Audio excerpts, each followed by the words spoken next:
आप हम सबको यह जो दिव्य देह प्राप्त हुआ है, ये भगवान के भजन के लिए ही प्राप्त हुआ है।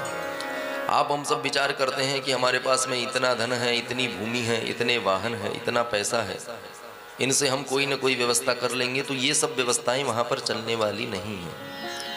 जैसे आप विदेश यदि जाते हैं तो वहाँ पर भारतीय मुद्रा काम नहीं करती। ये मुद्रा वहाँ पर देनी पड़ेगी, वहाँ की मुद्रा लेनी पड़ेगी, तब आप वहाँ पर कुछ खरीद पाएंगे। लाखों रुपया आपके पास में हो पर विदेश में उसका महत्व नहीं है, और सीमा से अधिक पाया गया तो महाराज सीधे भीतर भी कर सकते हैं, जेल में डाल देंगे। बाहर की करेंसी कैसे आए भाई? तो आप हम सब जो अभिमान लिए हुए पैसों का, पद प्रतिष्ठा का, बल का लेकर के बैठे हैं, वो वहां पर नहीं चलना है। कौन सी वस्तु कहां तक जाती है उसका भी वर्णन किया। धनानि भूमौ पशवश्च गोष्ठे स्त्री गृहद्वार जना श्मशाने देहश्चितायां परलोकमार्गे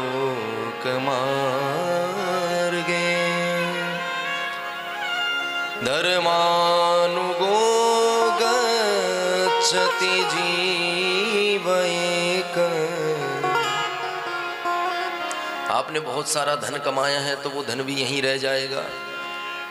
मरने के बाद में आपके पास में जितना भी रुपया पैसा है उनको आप साथ में लेकर के नहीं जा सकते। एक महाराज जी तो कथा सुनाते हैं तो वो बड़ा जबरदस्त हास्य करते हैं।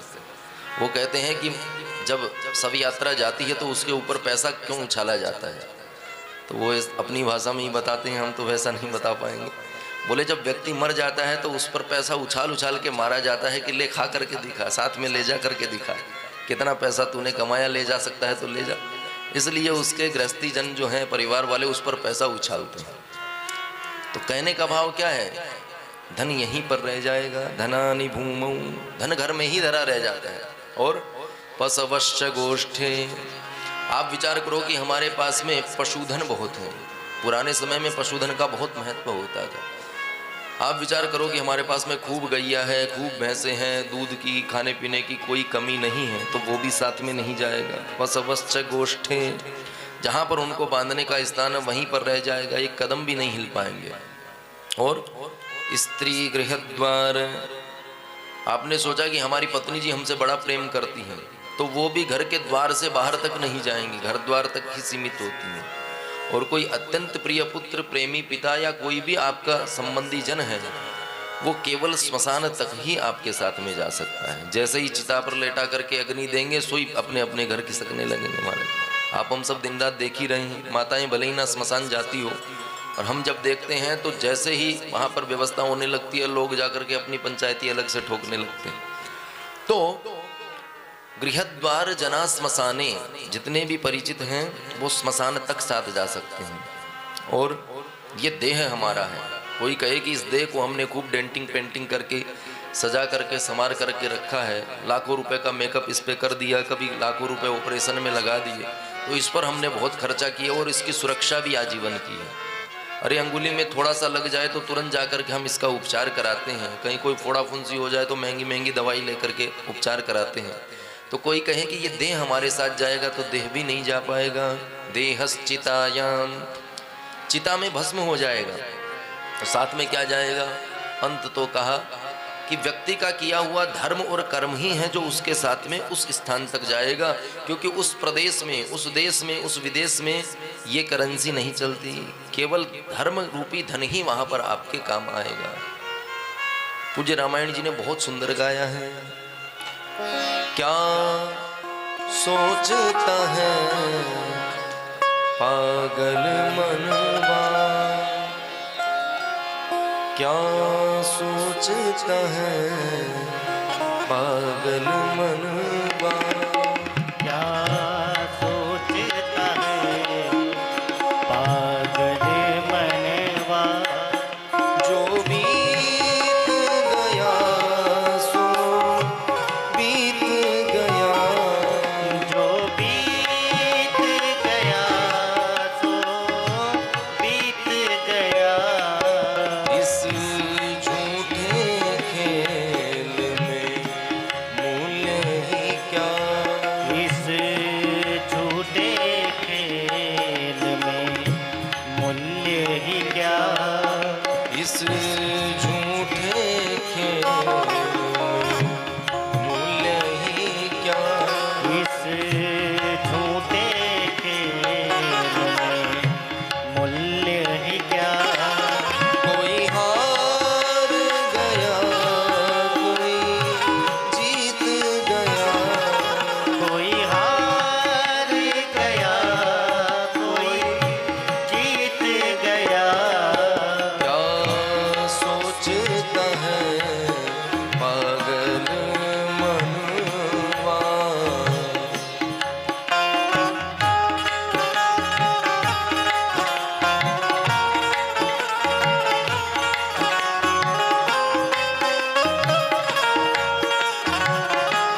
तनिक जीवन घटका।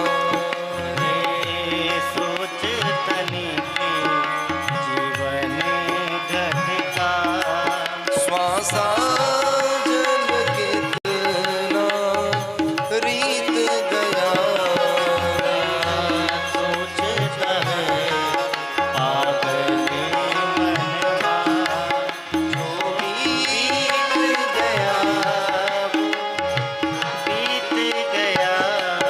क्या सोचता है पागल मनवा, पागल मनवा, पागल मनवा।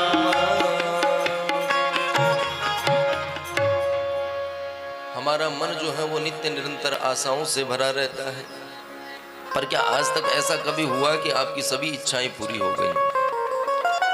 हमारे इस मन रूपी घर में कभी भी इच्छाओं से पूर्ति हो ही नहीं सकती। आपका एक कष्ट दूर होगा, दूसरा कष्ट प्रकट हो जाएगा। अरे आज गरीबी है, भगवत कृपा से यदि धन आपको प्राप्त हो गया तो अपने से बड़े को देख करके और इच्छाएं प्रकट होने लगेगी। महाराज अभी तो गाड़ी आनी बाकी है, भगवान ने गाड़ी की भी सुविधा दे दी तो और बड़ी इच्छाएं प्रकट हो जाएंगी।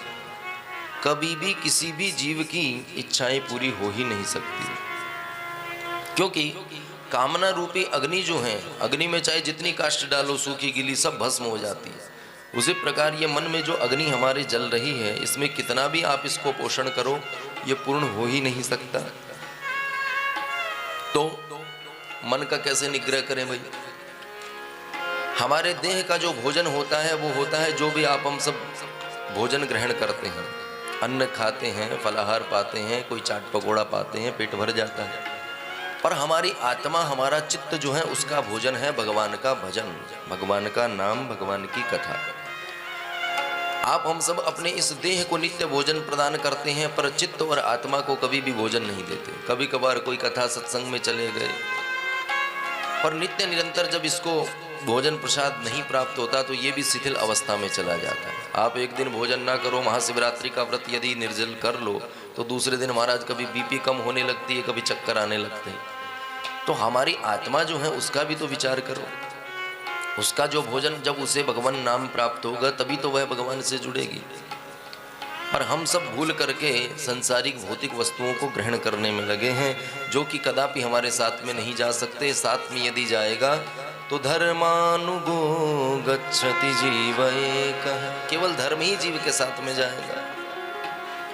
सनत कुमार जी कहते हैं, प्रिय व्यास जी महाराज, पापी लोग जब यमराज के द्वार पर जब जाते हैं तो वहां पर चित्रगुप्त उनके शुभ अशुभ कर्मों का लेखा जोखा यमराज को प्रदान करते हैं, और उसी के परिणाम स्वरूप जिसने शुभ कर्म किए हैं उनको सन्मार्ग पे भेजा जाता है, और किसी ने यदि पाप कर्म किए हैं तो उसको पीड़ा वाले मार्ग पर भेजा जाता है। दो व्यवस्थाएं हैं, एक तो पड़ोसी देश जब कहीं अमेरिका जाता है तब बिछता है कोई छोटा सा कारपेट, एक हमारे प्रधानमंत्री जी जाते हैं तब रेड कारपेट बिछा करके व्हाइट हाउस में स्वागत होता है।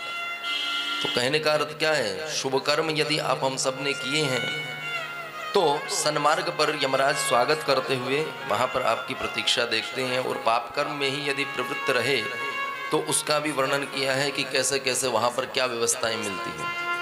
अरे बढ़िया पैसा हो तो बढ़िया 5 स्टार होटल में कमरा मिलता है, और यदि चलते फिरते कहीं से जुगाड़ करोगे तो बीच में जाले लगे हैं, एसी काम नहीं कर रहा, पानी टपक रहा है, ऐसी स्थितियाँ होती। तो जो व्यक्ति मृत्यु उपरांत यमराज के द्वार में जाते हैं वहाँ पर 86,000 योजन का यातना नगर कहा गया है, जिसको कहते हैं वैवस्वतपुर, जहाँ पर जीवों के किए गए कर्मों का लेखा जोखा किया जाता है। पापी मनुष्य जब वहाँ पर जाते हैं तो मार्ग में भयंकर शब्द सुनाई देते हैं। पाषाण के पत्थर जो होते हैं इतने नुकीले होते हैं कि कभी कंकड़ी से हमारा पैर में यदि चुभ जाए तो क्या स्थिति होती है, और उस पूरे मार्ग में ही तलवार के जैसे पाषाण पत्थर पड़े रहते हैं, उनके ऊपर जीव को चलना पड़ता है। और कहीं कहीं तपी हुई बालू पी रहती है, कभी गर्मी ज़्यादा होती है तो हम धूप में बाहर निकल नहीं सकते हैं। पर जो यातना देह होता है उसमें कष्ट पूरा होता है, पर आपको मुक्ति नहीं मिल पाएगी जब तक आपके पाप कर्मों का लेखा जोखा पूर्ण नहीं हो जाएगा। पूरे मार्ग में अंधकार भरा रहता है, जीव जंतुओं का अट्टहास सुनाई देता है। कहीं कहीं बर्फ़ के मार्ग मिल जाते हैं, बर्फ़ में ज़्यादा ठंडक मिल गई तो आगे चल कर के गर्मा गर्म बालू मिल जाती है। ऐसी स्थिति होती है कि जीव मुख पर्यंत बालू में ही रहता है। अब बताओ उसमें कैसे आप चल पाएंगे। कभी कभी जंगली जानवर जो हैं वो पीछा करने लगते हैं, कहीं कहीं बाणों से प्रहार होने लगता है, कभी रुधिर प्रवाहित हो रहा है, कहीं अग्नि जल रही है, कहीं विष्ठा बरस रही है, कहीं मलमूत्र में भी जीव सना हुआ जा रहा है। और जो वहीं उसके विपरीत शुभ कर्म करने वाले हैं, उन शुभ कर्म करने वालों का स्वागत करते हैं यमराज स्वयं। पाद्य अर्घ दे करके आचमन करते हैं। जैसे अतिथि हमारे यहाँ कोई आता है या हम किसी के जाते हैं तो चरण धुलाते हैं, जल प्रदान करते हैं, बढ़िया भोजन प्रसाद लगाते हैं, वैसे ही यमराज स्वागत करते हैं शुभ कर्म करने वालों का।